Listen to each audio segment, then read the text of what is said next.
Ito dapat ito i-rivet. Tsaka lagyan ng bulkasil.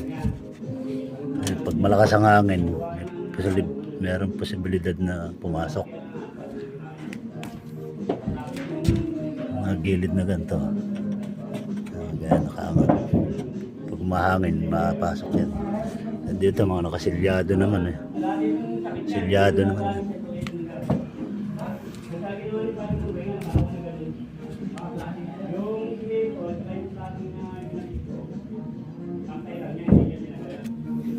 Dito, okay naman dito. Bulkasil net, nakapakain sa halo. Waterproofing na. Ito na lang i-re-rivet to.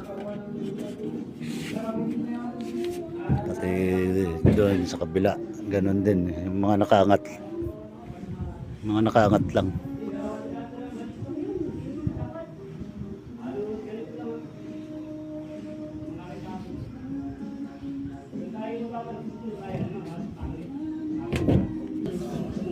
At dito, kasi dito gagaling ang hangin, papasok.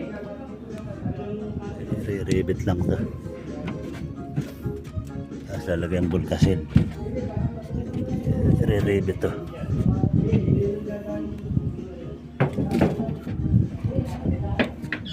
Paikot na yan, re-rivet yan. Dito sa gilid doon, sa kabila.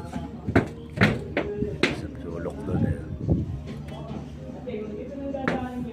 Tapat ng hagdan. Sa lahat ng mga nakaangat lang.